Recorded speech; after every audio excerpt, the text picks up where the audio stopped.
मेरा भाई जिंदा हालत च गया स्कूल दे उत्ते और स्कूल मालक नूं पता है इन्हें खड़ा हो के कोल खड़ा हो के मेरे भरा नूं कतल कराया। वो मुलजम बाहर ने ना वो कहंदे ने असीं जेड़ा मकतूल साडा भाई कतल होया ना अगर तुसीं साडा ना विच नां रखाओगे ਅਸੀਂ ਉਹਦੀਆਂ ਬੱਚੀਆਂ ਚੁੱਕ ਕੇ ਲੈ ਜਾਣੀਆਂ। ਉਦੋਂ ਕਿੱਥੇ ਜਦੋਂ ਮੇਰੇ ਭਰਾ ਨੂੰ ਕਤਲ ਕਰਾ ਰਿਹਾ ਸੀ ਉਦੋਂ ਦਾ ਬੁਢਾਪਾ ਕਿੱਥੇ ਵੇ ਜਦੋਂ ਸੂਦ ਤੇ ਪੈਸੇ ਦਿੰਦਾ ਸੂਦ ਦਾ ਕਾਰੋਬਾਰ ਕਰਦਾ ਪਿਆ। ਕੱਢਦੇ ਨੇ ਰੱਸੀਆਂ ਦੇ ਅੰਦਰ ਉਹ ਪੁੜੀਆਂ ਲਵੇਟ ਕੇ ਤੇ ਰੱਸੀਆਂ 'ਚ ਬੰਦ ਕਰਕੇ ਇਹ ਰੱਸੀ ਲੋਕਾਂ ਨੂੰ ਇਹ ਪਤਾ ਲੱਗਦਾ ਸੀ ਪੁਲਿਸ ਵਾਲਿਆਂ ਨੂੰ ਕਿ ਇਹ ਰੱਸੀਆਂ ਨੇ। ਮਜ਼ਦੂਰੀ ਕਰਦਾ ਸੀ ਇਹਨਾਂ ਕੋਲ ਇਹ ਮਜਬੂਰ ਕਰਦੇ ਸੀ ਕਿ ਨਸ਼ਾ ਫਲਾਣੀ ਫਲਾਣੀ ਜਗ੍ਹਾ ਤੇ ਦੇ ਕੇ ਆਉਣ ਨਾਲ। ਜਦੋਂ ਜਾਨ ਛੁੱਟ ਗਈ ਇਹਨਾਂ ਦੀ ਉਹ ਜਿਹੜਾ ਮਾਲ ਪੁਲਿਸ ਵਾਲੇ ਲੈ ਗਏ ਸੀ ਨਾ ਉਹ ਮੇਰੇ ਭਾਈ ਕੋਲੋਂ ਪੈਸੇ ਮੰਗਦੇ ਸੀ। ਬੰਦਾ ਮੇਰੇ ਕੋਲ ਆਇਆ ਨੇ ਕਿਹਾ ਤੇਰਾ ਭਰਾ ਅਕਰਮ ਦੋਸਾ ਕਿੱਥੇ ਵੇ। ਮੇਰੇ ਭਾਈ ਨੂੰ ਨਾ ਦੋਸਾ ਕਹਿੰਦੇ ਸੀ। ਤੇਰਾ ਭਰਾ ਦੋਸਾ ਕਿੱਥੇ ਵੇ। ਮੈਂ ਉਹਨੂੰ ਕਿਹਾ ਯਾਰ ਘਰ ਹੋਣਾ ਜਾਂ ਕੰਮ ਤੇ ਹੋਣਾ। ਮੈਨੂੰ ਨਹੀਂ ਸੀ ਪਤਾ ਕਿ ਭਾਈ ਕੰਮ ਤੇ ਕਿਉਂਕਿ ਅਸੀਂ ਆਪ ਕੰਮਾਂ ਕਾਰਾਂ ਤੇ ਹੋਈਦਾ ਸੀ। ਤੇ ਮੈਂ ਉਹਨੂੰ ਕਿਹਾ ਯਾਰ ਕੰਮ ਤੇ ਹੋਣਾ ਆਂਦਾ ਤੇਰੇ ਭਰਾ ਨੂੰ ਲਾ ਲੋ ਦੇਣੀ ਅਸੀਂ ਸਮਝ ਲਾ ਦੇਣੀ ਅਸੀਂ ਤੇ ਖੁਦ ਔਖਿਆ ਨਾਲ ਹੱਸਿਆ। ਮੈਂ ਸਰ ਨਹੀਂ ਉਸ ਚੀਜ਼ ਨੂੰ ਫੋਕਸ ਕੀਤਾ। ਮੈਂ ਕਿਹਾ ਕਿ ਇਹਨੂੰ ਕਹਿੰਦੇ ਨੇ ਮੇਰੇ ਭਾਈ ਹਰ ਇੱਕ ਨੂੰ ਕਹਿੰਦਾ ਸੀ ਯਾਰ ਇਹ ਵੀ ਮੇਰਾ ਦੋਸਤ ਹੈ ਇਹ ਵੀ ਮੇਰਾ ਦੋਸਤ। ਉਹਦੇ ਕਹਿਣ ਦਾ ਮਕਸਦ ਕੀ ਸੀ? ਸਰ ਮੇਰੇ ਖਿਆਲ ਨਾਲ ਨਾ ਮੇਰੇ ਕੋਲ ਨਾ ਕੋਈ 2-3 ਦਿਨ 4 ਦਿਨ ਪਹਿਲੇ ਇੱਥੇ ਬੈਠਾ ਤੇ ਬੜਾ ਪਰੇਸ਼ਾਨ ਸੀ। ਮੈਂ ਆਪਣੇ ਭਾਈ ਨੂੰ ਪੁੱਛਿਆ ਕਿ ਕੀ ਹੋਇਆ ਕਿਉਂ ਪਰੇਸ਼ਾਨ ਹੈ ਤੇ ਕਹਿੰਦਾ ਨਹੀਂ ਕੁਛ ਨਹੀਂ ਹੋਇਆ ਸਰ। ਇਹ ਨਾ 27ਵੇਂ ਵਾਲੇ ਦਿਨ ਰਮਜ਼ਾਨ ਦੀ 27ਵੇਂ ਵਾਲੇ ਦਿਨ ਉਸਮਾਨ ਤੇ ਮੇਰਾ ਭਾਈ ਇੱਥੇ ਅੰਡਰ ਬਾਈਪਾਸ ਹੈ ਪੀਪਲ ਕਲੋਨੀ ਦਾ। ਇੱਥੇ ਸਰ ਅੰਡਰ ਬਾਈਪਾਸ ਤੋਂ ਪਹਿਲਾਂ ਨਾ ਇੱਕ ਪੈਟਰੋਲ ਪੰਪ ਆਉਂਦਾ ਉੱਥੇ ਇਹ ਮਸਲ ਕਿ ਪੁਲਿਸ ਇਹਨਾਂ ਦੇ ਪਿੱਛੇ ਲੱਗੀ ਹੈ। ਮੇਰੇ ਭਾਈ ਨੂੰ ਨਹੀਂ ਸੀ ਪਤਾ ਮੇਰਾ ਭਾਈ ਮਜ਼ਦੂਰੀ ਕਰਦਾ ਸੀ ਇਹਨਾਂ ਕੋਲ। ਇਹ ਮਜਬੂਰ ਕਰਦੇ ਸੀ ਕਿ ਨਸ਼ਾ ਫਲਾਣੀ ਫਲਾਣੀ ਜਗ੍ਹਾ ਤੇ ਦੇ ਕੇ ਆਉਣ ਨਾਲ। ਸ਼ਾਮ ਨੂੰ ਫਾਰਗ ਹੁੰਦਾ ਸੀ ਫਿਰ ਉਹਨੂੰ ਉਹ ਧਿਆਨੇ ਲਾਉਂਦਾ ਸੀ। ਸਰ ਮੈਨੂੰ ਇਹਨੇ ਆ ਕੇ ਕਿਹਾ ਇੱਕ ਅੱਧੀ ਵਾਰੀ ਤੇ ਅਸੀਂ ਗਰਮ ਹੋਏ ਵੇ ਆ। ਜਿਨ੍ਹਾਂ ਦੇ ਕੋਲ ਕੰਮ ਕਰਦਾ ਸੀ ਉਹ ਨਸ਼ੇ ਦਾ ਕਾਰੋਬਾਰ ਕਰਦੇ ਸੀ ਤੇ ਇਹ ਕੀ ਕੰਮ ਕਰਦੇ ਸੀ ਸਾਰੇ ਰੱਸੀਆਂ ਵੱਟਦੇ ਨੇ ਰੱਸੀਆਂ ਦੇ ਅੰਦਰ ਉਹ ਪੁੜੀਆਂ ਲਵੇਟ ਕੇ ਤੇ ਰੱਸੀਆਂ 'ਚ ਬੰਦ ਕਰਕੇ ਇਹ ਰੱਸੀ ਲੋਕਾਂ ਨੂੰ ਇਹ ਪਤਾ ਲੱਗਦਾ ਸੀ ਪੁਲਿਸ ਵਾਲਿਆਂ ਨੂੰ ਕਿ ਇਹ ਰੱਸੀਆਂ ਨੇ।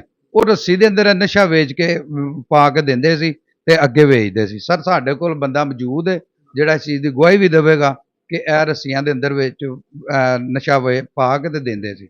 ਸਰ ਇਹ ਚਲੇ ਗਏ ਉਹਨਾਂ ਪੁਲਿਸ ਮਗਰ ਲੱਗ ਗਈ ਇਹਨਾਂ ਦੇ।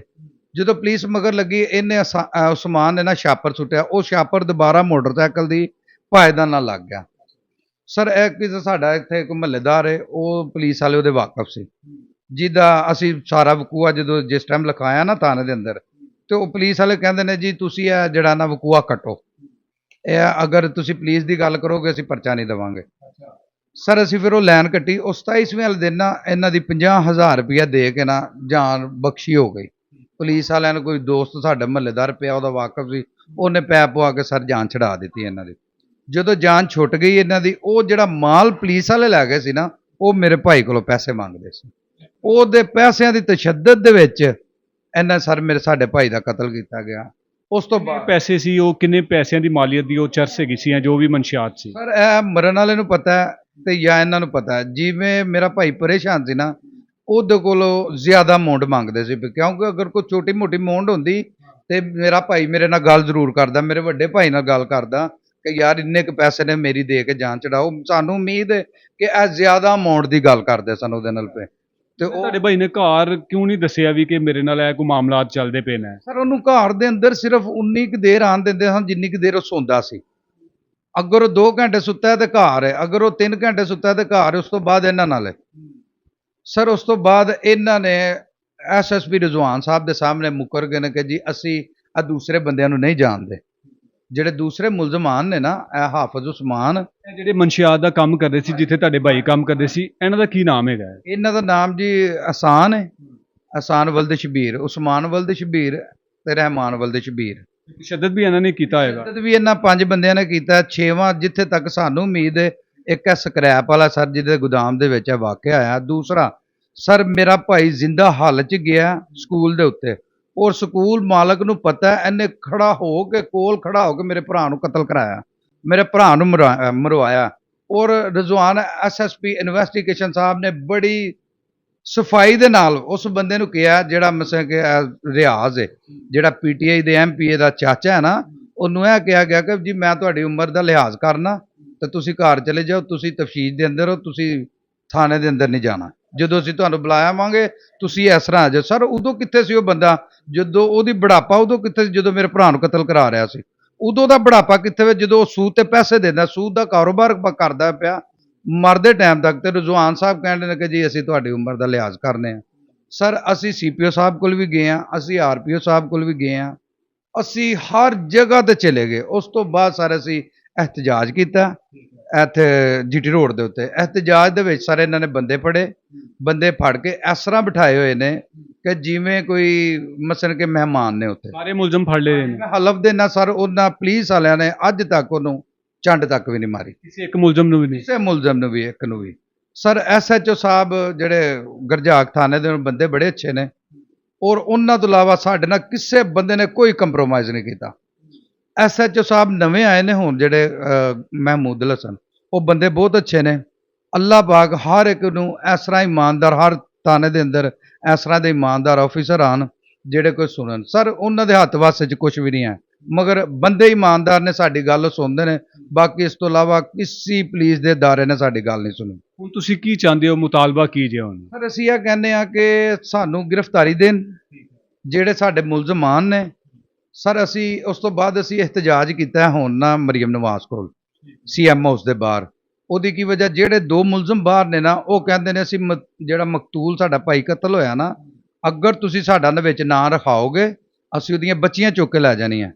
ਅਸੀਂ ਸਰ ਉਹਦੇ ਖੌਫ ਦੀ, ਕੌਣ ਕਹਿੰਦਾ ਹੈਗਾ ਜੀ? ਉਸਮਾਨ, ਹਾਫਿਜ਼ ਉਸਮਾਨ ਤੇ ਉਸ ਤੋਂ ਬਾਅਦ ਖਾਵਰ, ਇਹ ਜਿਹੜੇ ਦੋ ਮੁਲਜ਼ਮਾਨ ਬਾਹਰ ਨੇ ਨਾ ਸਰ, ਇਹ ਤੁਹਾਨੂੰ ਧਮਕੀਆਂ ਲਗਾ ਰਹੇ ਨੇ? ਧਮਕੀਆਂ ਲਾ ਰਹੇ। ਉਸ ਤੋਂ ਬਾਅਦ ਅਸੀਂ ਸਾਰੇ ਸੀਐਮ ਹਾਊਸ ਤੇ ਗਏ ਆ। ਸੀਐਮ ਹਾਊਸ ਤੋਂ ਬਾਅਦ ਇhtਜਾਜ ਕੀਤਾ, ਉੱਥੇ ਵੀ ਸਾਡੇ ਨਾਲ ਪੁਲਿਸ ਨੇ ਇਹਨੂੰ ਕਹਿੰਦੇ ਸਾਡੀ ਬੀਬੀਆਂ ਦੇ ਹੱਥ ਚੁੱਕਿਆ, ਸਾਡੇ ਤੇ ਹੱਥ ਚੁੱਕਿਆ। ਯਾਨੀ ਕਿ ਇੱਥੇ ਸਰ ਕਿਆ ਗਰੀਬ ਹੋਣਾ ਕੋਈ ਪਾਪ ਹੈ, ਗੁਨਾਹ ਹੈ, ਜਾਂ ਗਰੀਬ ਵਾਸਤੇ ਕੋਈ ਇਨਸਾਫ ਨਹੀਂ। ਇਹ ਇਹਨੂੰ ਕਹਿੰਦੇ ਨੇ ਜਿਹੜੇ ਬੰਦੇ ਬਾਹਰ ਫਿਰਦੇ ਨੇ ਪਏ, ਸਾਰੇ ਪੁਲਿਸ ਵਾਲੇ ਕਹਿੰਦੇ ਨੇ ਉਹ ਜੀ ਗ੍ਰਿਫਤਾਰ ਕਰਨੇ ਆ ਪਏ। ਉਹ ਸਾਡੇ ਮੁਹੱਲਿਆਂ ਤੱਕ ਆਂਡੇ ਨੇ, ਕੀ ਗ੍ਰਿਫਤਾਰ ਕਰਦੇ ਨੇ ਪਏ? ਕੋਈ ਗ੍ਰਿਫਤਾਰ ਨਹੀਂ ਸਰ, ਕਿਸੇ ਕਿਸਮ ਦੀ ਕੋਈ ਗ੍ਰਿਫਤਾਰ। ਤੁਹਾਨੂੰ ਸਿਰਫ ਤਸੱਲੀਆਂ ਦਿੱਤੀਆਂ ਜਾ ਰਹੀਆਂ? ਤਸੱਲੀਆਂ ਦਿੱਤੀਆਂ ਜਾਂਦੀਆਂ ਨੇ ਜੀ, ਕੁਛ ਕਰਨੇ ਆ, ਤੁਹਾਡੇ ਮੁਲਜ਼ਮ ਫੜੇ ਨੇ, ਤਫਤੀਸ਼ ਕਰਨੇ ਆ ਪਏ। ਤਫਤੀਸ਼ ਕੇ ਸਰ ਤਫਤੀਸ਼ ਕਿਸ ਤਰ੍ਹਾਂ ਹੋ ਰਹੀ ਹੈ? ਉਹ ਜਿੱਥੇ ਮੁਲਜ਼ਮ ਨੇ, ਜਿੱਥੇ ਮੇਰੇ ਭਾਈ ਦਾ ਕਤਲ ਹੋਇਆ, ਸਾਨੂੰ ਸ਼ੱਕ ਪੈਂਦਾ ਜੀ ਇਹ ਬੰਦਾ ਜੀ, ਤੁਸੀਂ ਤਫਤੀਸ਼ ਕਰੋ। ਉਹਨਾਂ ਨਾਲ ਬਹਿ ਕੇ ਮਠਿਆਈਆਂ ਖਾਣ ਦੇ ਨੇ, ਉਹਨਾਂ ਨਾਲ ਬਹਿ ਕੇ ਚਾਹਾਂ ਪੀਂਦੇ ਨੇ ਸਰ। ਉਸ ਤੋਂ ਬਾਅਦ ਅਸੀਂ ਇਹਨਾਂ ਨੂੰ ਇਹ ਗੱਲ ਕਰਨੇ ਆ ਕਿ ਜੀ ਐਸਐਸਪੀ ਰਜ਼ਵਾਨ ਸਾਹਿਬ ਨੇ ਕਿਹਾ ਡੀਐਸਪੀ ਸਾਹਿਬ ਨੂੰ ਕਿ ਜੀ ਤੁਸੀਂ ਉੱਥੇ ਜਿਹੜੇ ਬੰਦੇ ਨੇ ਨਾ ਖੁਦ ਜਾਓ। ਉੱਥੇ ਬੰਦੇ ਜਿਹੜੇ ਸਰ, ਮੈਂ ਤੁਹਾਨੂੰ ਕਹਿਣਾ ਕਿ ਤੁਸੀਂ ਉੱਥੇ ਜਿੰਨੇ ਵੀ ਬੰਦੇ ਨੇ ਉੱਥੇ ਬੁਲਾਓ, 32-33 ਬੰਦੇ ਨੇ, 32-33 ਚ 2 ਤੋਂ 3 ਬੰਦੇ ਨਸ਼ਾ ਨਹੀਂ ਕਰਦੇ ਹੋਣਗੇ, ਬਾਕੀ ਸਾਰੇ ਬੰਦੇ ਨਸ਼ਾ ਕਰਦੇ ਨੇ। ਨਸ਼ਾ ਇਹ ਦਿੰਦੇ ਨੇ ਉਹਨਾਂ ਨੂੰ, ਔਰ ਉਹ ਵਿਚਾਰੇ ਨਸ਼ਾ ਕਰਕੇ ਤੇ ਫੇਰ ਲੱਗਦੇ ਨੇ। ਸਰ ਸਾਰੇ ਗਰੀਬ ਆਦਮੀ ਨੇ, ਇਹਨਾਂ ਨੇ ਨਸ਼ਿਆਂ ਦੇ ਲਾ ਕੇ ਇਹਨਾਂ ਕੋਲ ਸਿਰਫ ਕੰਮ ਲੈਂਦੇ ਨੇ। ਹੁਣ ਤੁਸੀਂ ਮੁਤਾਲਬਾ ਕੀ ਹੈ ਤੁਹਾਡਾ? ਆਲਾ ਅਫਸਰਾਨ, ਆਈਜੀ ਪੰਜਾਬ ਵੀ ਤੁਹਾਨੂੰ ਵੇਖਦਾ ਪਿਆ, ਵਜ਼ੀਰ ਆਲਾ ਵੀ ਵੇਖਦੀ ਪਈ ਹੈ, ਕੋਈ ਮੁਤਾਲਬਾ ਤੁਹਾਡਾ ਕਿ ਜਿਹੜੇ ਮੁਲਜ਼ਮਾਨ ਅਜੇ ਆਜ਼ਾਦ ਨੇ, ਜਿਹੜੇ ਫਰਾਰ ਨੇ, ਉਹਨਾਂ ਨੂੰ ਕਿਉਂ ਗ੍ਰਿਫਤਾਰ ਨਹੀਂ ਕੀਤਾ ਜਾ ਰਿਹਾ?